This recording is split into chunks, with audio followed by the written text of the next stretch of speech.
Ooh, what's up, nerds and geeks? My name is OMG WTF LOL FTW BRB. Welcome back to more Total Extreme Wrestling 2016. We are playing as the WWF in the year 2001, and we're booking the invasion angle, nerds and geeks. This show, we're going to be running Judgment Day, our first pay-per-view of the new series.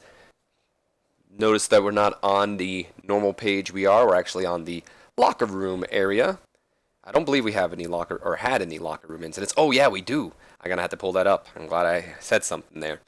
But the reason I'm on the locker room is because I wanted to point out something.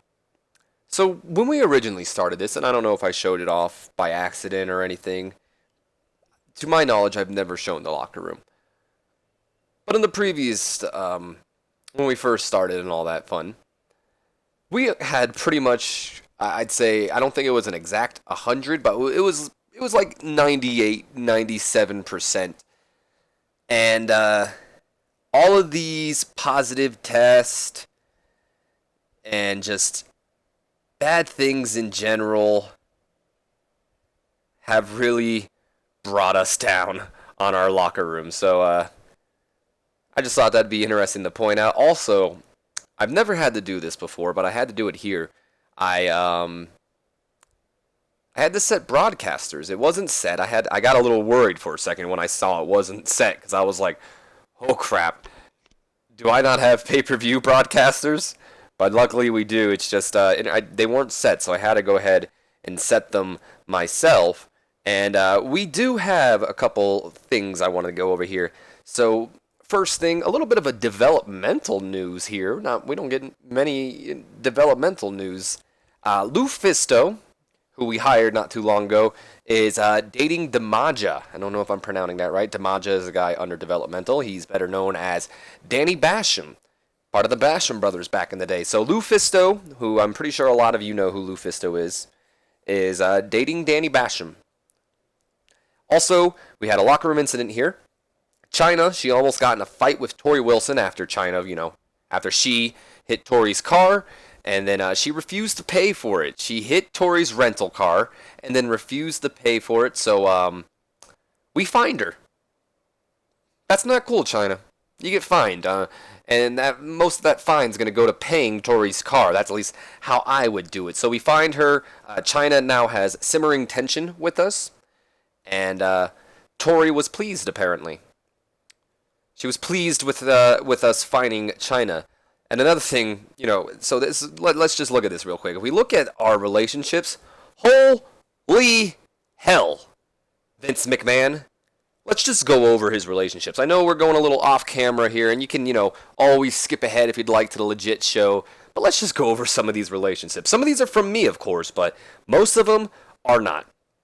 And not all of them are bad. So, as we see right here, Vince has a loyalty to Gorilla Monsoon, which I believe he's passed away already in this game, so I think that's kind of interesting that he's, put in here. Loyalty to Pat Patterson. He has a strong dislike of Eric Bischoff. Loyalty to Harvey Whippleman and Gerald Briscoe. Hatred of the Warrior. Hatred of Luger. Hatred of Bret Hart. He's the blood relative of both Shane and Stephanie McMahon. Not only that, but he's the mentor of Shane and Stephanie McMahon. He's got a hatred of Medusa, a.k.a. Alundra Blaze. A hatred of Macho Man Randy Savage. Loyalty to The Undertaker. Strong dislike of Bryan Adams. I didn't do that. I mean, I might have done the strong dislike. There might have just been simmering tension between them before. But before we started this game up, Bryan Adams and Vince McMahon did not like each other. And I think me suspending him, it made it more of a strong dislike now.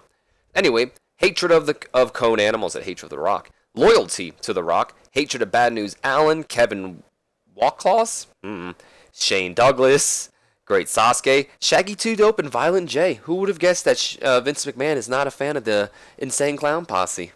Not a juggalo. Loyalty to Paul White, who's the Big Show. Strong dislike of Giant Silva. Hatred of Mark Miro. Strong dislike of BG James, who is a Road Dogg. Hatred of Vince Russo. Strong dislike of Jeff Jarrett. I think that should be more hatred. Strong dislike of Stacy Carter. Strong dislike of Ken Shamrock, which I did not know that myself, but I guess so. Hatred of Luna. Strong dislike of Sable, Reno Miro. Simmering tension with Vampire Warrior, who's Gangrel.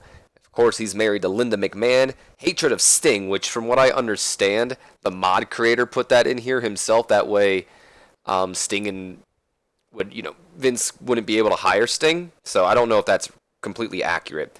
Hatred of Larry Zbyszko. And here is my doing, nerds and geeks. Strong dislike of Buff Bagwell. And for one, I think I can agree there. I have a strong dislike for Buff Bagwell after this game myself, and now we have simmering tension with Joni Lawler, who is Chyna. Either way, though, just thought I'd go over those quick little things with you. Nice little, I guess, takeaway. I'm really kind of nervous about running this show because not only am I a little nervous, because it seems like every episode we have some wrestler showing up either high on drugs or under the influence of drugs or alcohol. It just seems like we always have that. But not only that, this is the first pay-per-view I've ran in Total Extreme Wrestling 2016, and there's still a lot of things I have yet to explore in this game, which I actually am going to explore in this episode. And I just hope it doesn't come back and bite me in the ass is pretty much what I'm saying. Either way, we wasted enough of our time. Let's go ahead and run the show. I believe we have 2 pre-show bouts. First pre-show match is for the Hardcore Championship. We get a C-. Decent wrestling, but not much Wayne Heat. Rhino defeating Al Snow, Perry Saturn, and Hardcore Holly when he defeated Holly with a gore, making defense number 5 of the Hardcore Championship. By the way, Rhino has, I believe it's a strong dislike. I don't remember what it is. Either way, Rhino and Hack Myers, the guy that injured Rhino in one of our early episodes, if you watch Sunday Night Heat by chance, they don't like each other either. Of course, people weren't, got held back by the chaotic nature and the overbooking doesn't. This is what I don't understand. Why are we required to have I guaranteed we can have I believe it's a car crash, or we can have a, what the hell is the other word? Wild brawl type match. But it also says mayhem. So why doesn't the crowd like it then? I don't get it. Either way, Rhino and Perry Saturn were the superior in-ring athletes here, with both having C's. Al Snow improving in Rumble, Hardcore Holly with performance, and Perry Saturn with technical. Out of curiosity, I want to check out Rhino really quick. He's got good star quality, and he's got some charisma, so that is actually pretty good, I think. Because I'm probably gonna try to do something with Rhino since he's now the protege to Stone Cold Steve Austin. And then we have our main event of the pre-show.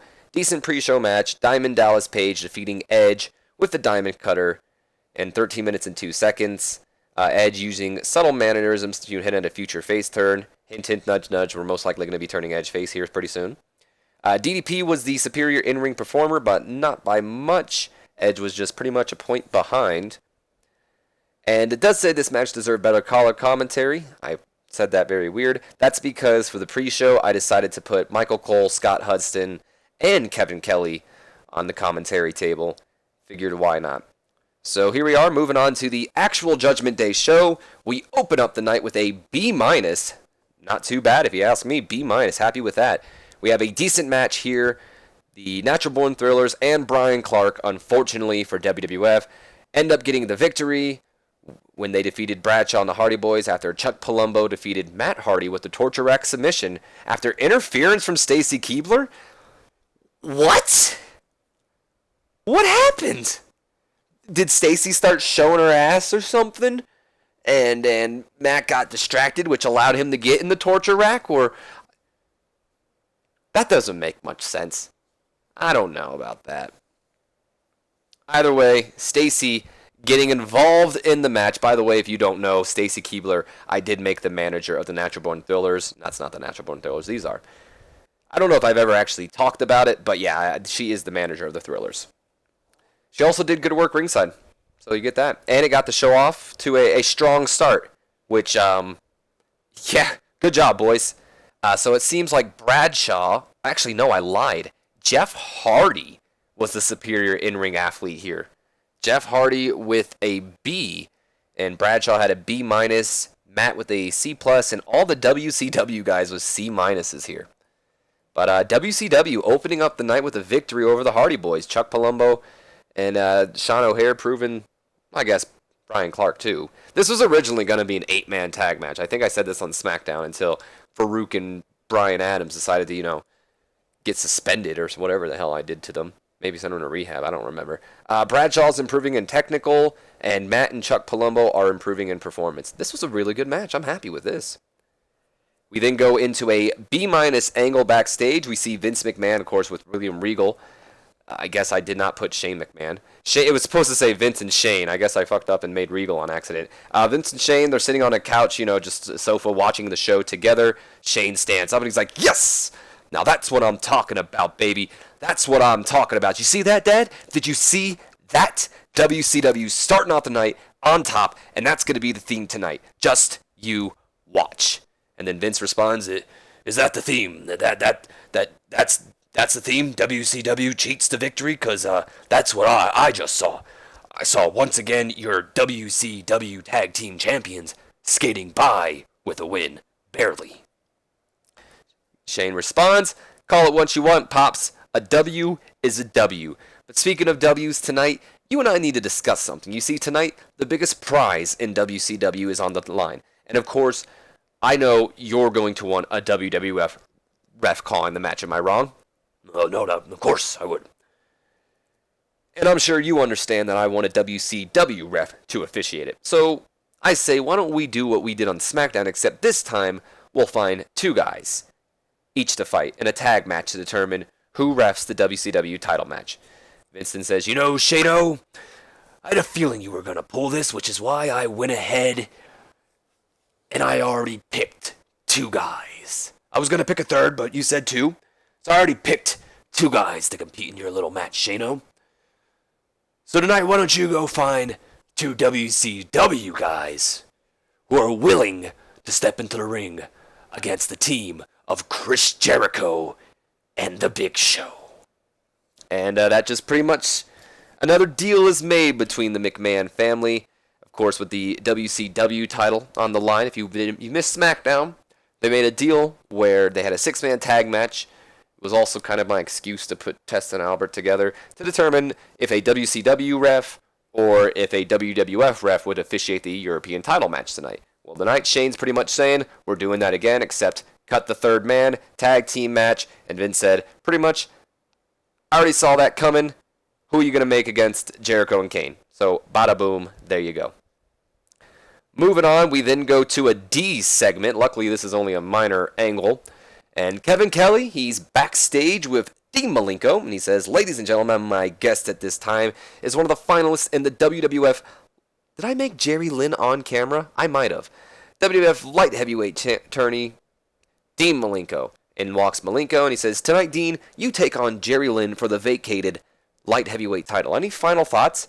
Dean responds, Kevin, I've been the light heavyweight champion before. Hell, I've been a WCW cruiserweight champion before. I take pride in both of those titles because they mean something. They mean that you don't need to be a giant to be the champion. It means you can get by off your talent in the ring. You see, we smaller guys have to rely on our technical abilities and just how good we are in the ring. We don't get to rely on kicks and punches. We rely on submissions and putting our bodies on the line. And that's why the light heavyweight title is important to me. And it's why it's actually more important to me than any other title, including the WCW Cruiserweight Championship. So tonight, I'm going to go out there and I'm going to give the fans something not only they can cheer for, but something they can invest in, the WWF Light Heavyweight Division. And then Kelly says, well, good luck to you, sir, because your match is next. And then this also just helps turn Dean Malenko into a face, because I was going to make him a face either way. Malenko is developing better performance skills somehow, so there is that. We then go on to the WWF Light Heavyweight title match, and about that had subpar wrestling and little heat. Dean Malenko defeating Jerry Lynn by submission with the Texas Cloverleaf to win the Light Heavyweight Championship. Dean was a C+ with Jerry Lynn at a D. And there we go. We now have a new Light Heavyweight Champion. Dean Malenko wins the vacated Light Heavyweight title. We then go on to our next segment, which gets a D+. Again, just a minor segment, I believe. Dean Malenko, he's celebrating after winning the Light Heavyweight Championship when he is jumped from behind by the WCW Cruiserweight Champion Gregory Helms and Chavo Guerrero Jr. The two of them beat him down on the mat, and then they just stand over him posing with Gregory Helms pretty much holding up the Cruiserweight title while pretty much stepping on the Light Heavyweight title. Maybe a little bit of, payback for what Malenko had to say about the Cruiserweight title. We then go to another D-plus angle. Luckily, I think this was a minor angle as well, but, who cares? This is just mid-show. Another D-plus angle. We already see the Dudley Boys, Test and Albert and Val Venus and the Good Father. They're already in the ring. They're ready to compete over the number one contendership for the tag team titles. By the way, that's what's coming up. We're about to see who's going to be the number one contender. Oh, wow, we're in Hawaii. I just realized that. What a show. And then Justin Credible's music hits, and he makes his way to the entranceway, and he says, Hold on just a moment. This match is not happening until me and my partner are in that ring. Oh, yeah, I've got a partner. You see, originally, that was supposed to be me and Albert in that match until you backstabbed me on SmackDown to join up with this wannabe rock star. So I went out and I found myself a better partner. And then whose music hits, nerds and geeks? None other than Jamie frickin' Noble's music. He comes out, he takes the mic, and he says, Yeah, that's right. You six are looking at the next WWF Tag Team Champions. Because after we win tonight, we're going on to SummerSlam, and we're beating those dead brothers for the titles. Come on, partner. And then they make their way down to the ring, and thus we have our match. Noble is getting better at his gimmick, but he also underperformed. Moving on to the match, gets a C+, and we have a bout that had decent wrestling, but not much weight and heat. Test and Albert, TNA defeating the Dudley Boys, the Right to Censor, and the team of Justin Credible and Jamie Noble in 10 minutes and 10 seconds. And the elimination was the exact way I would want to see it happen. The elimination was Justin Credible and Jamie Noble first. The way I'd like to see it, honestly, is they were just eliminated right away with, them getting in the ring and Test and Albert just, Test maybe kicking Noble's head off and Albert hitting the A-bomb on freaking Credible, and then they 1, 2, 3, they're out already. And then up next was the Right to Censor, which I'd imagine the Dudley Boys eliminating him. And then we go down to the Dudleys versus Test and Albert, with Test and Albert getting the victory over them. Noble was the weak link, apparently, but that's fine. Stratus doing good work ringside. And here we have, it looks like Bubba Ray Dudley was the superior in-ring performer here, and Devon Dudley not far behind. Test and Albert about in the C ranges. So that besides, Val Venus and Goodfather, everyone was pretty on the par, with the partners pretty much. And Val Venus, the only one making improvements here in the performance region. By the way, that just confirms right there that Test and Albert are indeed the, what the hell is Shane? Shane's supposed to be in this. I don't know why he's not, but he's supposed to be in this. Either way, we're just going to pretend he's in it. But either way, Test and Albert are now the number one contenders to the Brothers of Destruction's tag team title. So I guess I accidentally put Shane off screen. Don't know. Shane McMahon, he's backstage. He walks into the WCW locker room to meet up with Kanyon and Mike Awesome. And he says, Kanyon, what's up, man? No offense, Hugh, but where is Mike Awesome? And Kanyon responds, Mike couldn't make it tonight. In fact, he won't be here for a while. He said something came up and that it's just going to need immediate attention. And Shane responds, what the hell, man? We are at war. And he's off doing God knows what. Hugh interrupts. Hey, look, Mike might not be here, but you still got me, Shane. Kanyon told me about the match tonight. He said he needed a partner. And I'm really the only guy you guys got right now to fill the spot. So what do you say, coach? Put me in. Shane, he just... Look, you're right. I don't have much of a choice tonight. So, Kanyon, you're going to have to team with Hugh to face Jericho and Show. But look, you guys can't let me down. We've got a lot riding on this match. If you two lose, you might as well kiss the WCW World Title goodbye. So don't let me down. And he just walks out. So we now know who is going to be taking on Big Show and Jericho. I guess Shane was originally thinking Kanyon and Mike Awesome before, Mike Awesome screwed everything up by doing drugs or whatever the hell it was and making me have to send him to rehab or suspend him. I don't know which one is which anymore because it's so... Everybody does them. But yeah, he messed things up. Thanks a lot. First off, this was going to be Kanyon and Mark Jindrak because Taker made Mark Jindrak his protege, but Mark Jindrak effed things up, and then Mike Awesome effed things up. So Hugh Morris gets the push here. And he's improving in acting. Good for you, Hugh Morris. Although you are Bill DeMott, which everyone doesn't like Bill DeMott. We then go to a B rating here for just a simple hype video, hyping up the upcoming Kurt Angle versus Chris Benoit Intercontinental title match. Got the crowd hider as well. And we go on to the match, which gets a B+. And a good match, Benoit defeating Kurt Angle with the Dragon Suplex. Jeez. Getting defense number 3 of his Intercontinental Championship. So the match did get the crowd buzzing. And Kurt was the superior in-ring athlete here. No worker improvements. I believe we made... did we tell you guys to do anything? Yeah, we had them steal the show. Unfortunately, Kurt was a little angry, so I protected him. And from what I read, that does affect the rating a little bit. So that's probably what brought this down from being an A. But, yeah. It's still a good match, though. Got the crowd buzzing. So we then go to a C- rating. Backstage, we see Shane McMahon pacing around. And in walks Lance Storm, and Lance says, everything okay, boss? Shane responds, what? It's nothing. It's just a little nervous, about the world title match tonight. And then Lance Storm says, you're worried about Canyon and Hugh. You don't think they can get it done? Shane responds, kind of. I mean, they're in the ring with Jericho and Big Show, and you know what? That's not why I called you in here. I need you at your best tonight, Lance. If my dad were able to get his hands on the world title, it would be disastrous. But as long as we have one of his titles, we're still in this war, so you can't lose. Lance replies, don't worry about that, Shane. I've got this. It's not like I'm facing anyone worthwhile. I'm taking on Billy Gunn. Tonight will be a cakewalk. Plus, we'll also have a WCW ref, so don't worry, boss. Things will go our way tonight. Stop stressing.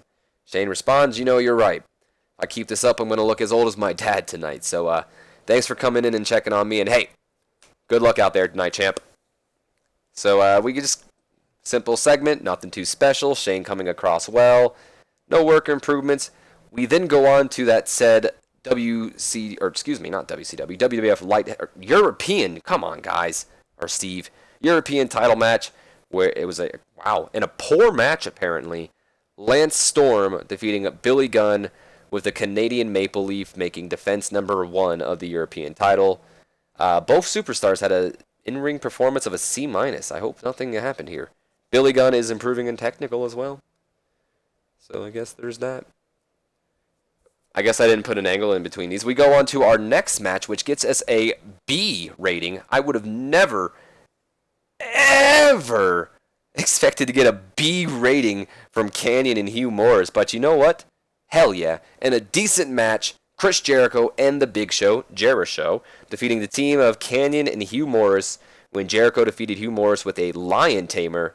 And apparently in terms of in-ring work, Jericho was head and shoulders above everyone else, nerds and geeks. Probably should have put something in between this with like Vince hyping up Jericho and Show, but whatever. It doesn't matter too much.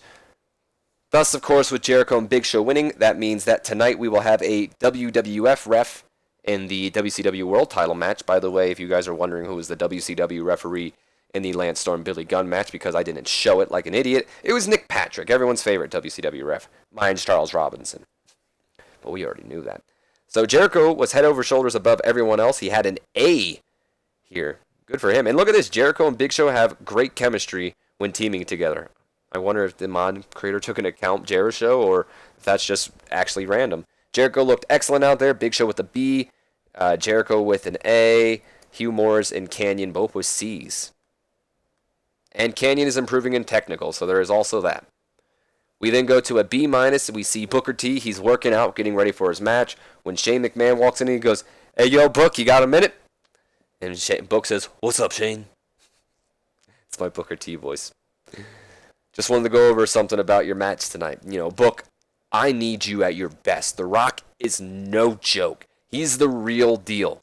And we can't afford to lose that title. And unfortunately, after what we just saw, there will be a WWF ref officiating the match. And the Book goes, what the hell you mean? You gotta be kidding me. They're gonna screw me tonight. And Shane goes, now, sit down, Book. I've got a plan. And the camera just fades out. We don't see what his plan is. We then go on to an A rating here, Nerds and Geeks. Vince McMahon is backstage. He's along with Jericho and Big Show, and he says, "Damn it, what a great showing that you guys had out there. Not only did you practically guarantee us the WCW World Title by getting one of our refs in there, but you went out there and you destroyed WCW. Let me promise you two right now that you both will be rewarded for your actions tonight. You two, you may go now." And then both Jericho and Big Show leave the office, and in walks The Rock, and Vince says, "There he is, the future WCW World Champion. I'm glad you stopped by. I wanted to go over a few things with you before." And then The Rock just puts his hand in Vince's face, and he says, "Let The Rock stop you there." Because The Rock doesn't want to hear what Vince McMahon has to say. The Rock doesn't give a damn about what you have to say. The Rock, or what you think The Rock should do out there. Because The Rock knows what he's going to do. The Rock is going to march down that ramp, get in that ring, and open up a grade A can of whoop ass on Whoopie T. The Rock told you. The Rock told Shane McMahon and WCW. And The Rock told the millions of The Rock's fan that tonight he ends this war. And that ends just right there. He just walks out right after that. And Vince is just, seen with a big smile, a big grin on his face, like, yeah, that's that a boy. I forgot to mention this, by the way, because, again, I'm an idiot. The Jericho Big Show match against Canyon and Hugh Morris was a wild brawl style match. So, not sure if that had anything to do with the rating. I wish I would have checked. But either way, it was a wild brawl. Jericho looking good in this segment. Big Show developing better performance skills. All in all, good segment. Moving on, we go, oh my lord, an A rating for this too? We just get a video hyping up the next match. Rock versus Booker T, WCW World Title. And it gets a solid B here. I believe I made this a storytelling match. I did. We had a storytelling match and a superb match. Booker T, Nerds and Geeks, defeating The Rock in 18 minutes and 13 seconds with a missile drop kick. Okay. Following interference from DDP. Booker T making defense number 1 of his WCW World Title, and I guess we now know what Shane McMahon's plan was, and that plan was Diamond Dallas Page. Diamond Dallas Page coming out and ensuring that WCW keeps their top prize with a little bit of distraction I believe we had in here. No, just nothing. DDP coming in with the referee down or something and getting it in. Rock was a A in the ring while Booker T was at a B. No work improvements. Like to see, you know what? I don't want to see too much actually. So we then move on to our next match, which gets us a C minus. Right, this is the pre-match, but or the semi-main, Nerds and Geeks, but this is the reason why I put it here. So in a poor match, Chyna defeating Jacqueline with a powerbomb, making defense number 2 of her women's championship. We got a C minus. That's actually not too bad. As planned, the match did. It brought the fans back down a little because we wanted them to calm the crowd. I didn't want to have Rock versus Booker T and then move right into the Fatal 4-Way World Title match because I've heard how that tires the crowd out if you put 2 matches. I've actually seen it in other Let's Players or 2 Let's Players projects. So I wanted to calm them down for the next match because I'm hoping it works. Chyna with a C in ring performance and Jacqueline with a D+. Jacqueline is improving in performance, and that does that. We then go to a B rating. And we see Jonathan Coachman. He's outside the locker room of the Tag Team Champions and even says that himself. "Ladies and gentlemen, I'm at the locker room of the WWF Tag Team Champions, hoping to get a word from them before their match," which is up next. And then the door swings open. Out comes the Brothers of Destruction, and Coach says, "Excuse me, Taker, Kane, I was hoping to ask you guys a few questions before you go out there." And Taker responds, "We'll make it quick because we've got to go." And Coach says, "Of course." So the question on everybody's mind is, with the split of the WWF champion Steve Austin and Triple H, the 2-man power trip, how do you think your guys' odds are tonight? And will we see any dissension between you and your brother? And then Taker responds, "Our odds are about the same as before. There's a 25% chance that my brother or I can win. Just because Austin and Triple H are at each other's throat doesn't help our odds at all. In fact, The only, I guess, thing that would help is that they're going to be more into beating each other up. As for dissension between me and my brother, we've already had this discussion. And no matter what happens tonight, we'll still be the WWF Tag Team Champions, and we'll still be family. And ain't nothing breaking that up no matter which one of us wins that title. And Taker just says, now excuse me, and you see the Brothers Destruction walk off. Of course, Jonathan Coachman looking lost, as always. It did get the crowd hotter, so I guess that's a good thing. And the performance of The Undertaker was good. Coach is improving in acting, look at that. So we then go on to another A, just a video package hyping up the upcoming match. Austin, Taker, Kane, and Triple H. And here we go, nerds and geeks.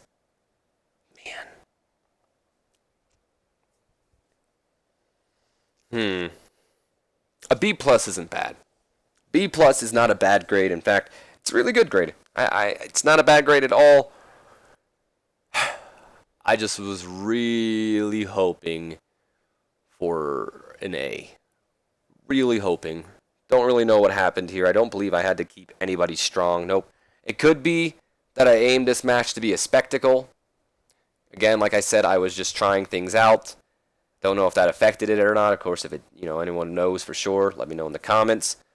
Either way, in an exceptional match, Stone Cold Steve Austin defeating The Undertaker, Kane, and Triple H in 22 minutes and 28 seconds when he pinned Kane with the Stone Cold Stunner, and he makes his first defense, I guess, on our show of the World Championship. Got the crowd buzzing. Oh, we can change Deborah's gimmick. Let's do that real quick. Complete gimmick change. Old School Valet. She's got an above average on there. Either way, she wasn't suited for a gimmick, though, before it, so we still got that penalty. Austin was the superior in-ring athlete above everybody with an A star. Taker not too far behind with an A. And Kane with a B. Triple H with a B+. Any worker improvements? Nope. I kind of want to see. So look at that. It says they got a building for the, slow build going well. Could be the locker room morale bringing them down, because that definitely freaking helps. Segment was penalized for being done to a crowd that was already at an emotional high. So I guess the Chyna match didn't accomplish what I wanted them to do. Apparently we used Jamie Noel far too much on the show, but, whatever. We did increase our popularity in 18 regions, and I think we're going to give out of every match, probably going to make a speech and give it to Stone Cold. We're going to compliment him on a good performance. Praised is only when they do A's, if you ask me. We are going to compliment The Undertaker on a good performance, because he was pretty much on par. And then we are also going to compliment The Rock on a good performance. Let's make the speech. Austin seemed pleased, so did Taker, and so did The Rock. So they weren't pleased for sure, but they seemed pleased. Got some unread emails here. It's getting fantastic reviews, so we got the top story there. Oh, look at this. Mark Henry's got a storyline. Apparently he's going to be feuding with Leviathan. That's Big Show. And also apparently Nick Eugene Dinsmore is going to be battling Finley. Some big feuds going on in OVW over there. Oh boy, look at this. Dave Taylor still thinks he deserves to be brought up. Sorry, Dave Taylor. I'm going to fire you if you keep doing this. Oh boy, what is this? Stephanie McMahon seems to be manipulating the locker room against Chyna. Oh boy, Jesus, dude. Holy crap, dude. There's a lot of Stephanie McMahon causing rifts. Good lord. So apparently Jimmy Corderas now has simmering tension with Chyna. Jesus. Let's just look at all these before we even go to the opinions. Oh my god. Stephanie McMahon has... Jeff Hardy now has simmering tension with Chyna. Perry Saturn. Kevin Kelly. Paul Heyman. Tim White. The Undertaker. Big Show. Mike Chioda. Kane. Hey, look, Judgment Day got a 2.17. Deborah? Stacy Cabler? Arn Anderson? Benoit? Jonathan Coachman? William Regal? Jericho's listening to Stephanie? Michael Cole? Gregory Helms? Jamie Noble? Chuck Palumbo? How many freaking people? Ivory? Sean O'Hare? Good God! Can we just look at Chyna? Holy shit! Okay. Jesus, dude. We already know that's our fault. But 1, 2, 3, 4, 5, 6, 7, 8, 9, 10, 11, 12, 13, 14, 15, 16, 17, 18, 19, 20, 21, 22, 23 people. Stephanie McMahon single-handedly got 23 people to hate Chyna. Holy shit. Good Lord. I'm going to have to fire her. Jericho says, Justin Credible is turning into a good worker. He's worth getting behind. Okay. Oh, Lord. Dave Hebner says, Albert just doesn't get it, in my opinion. The kid can probably be cut loose. No one likes Sean O'Hare. Nobody likes Sean O'Hare. And if the champion's telling me, maybe I should start looking at Sean O'Hare and thinking, maybe I should let you loose. Austin says Sean O'Hare is too clumsy, in my opinion. The kid is going to end up hurting somebody badly. I might just name... I don't usually name episodes anymore. I rarely do it. Mostly because I don't know, it's weird. It's not weird to me, but it's more of a, like,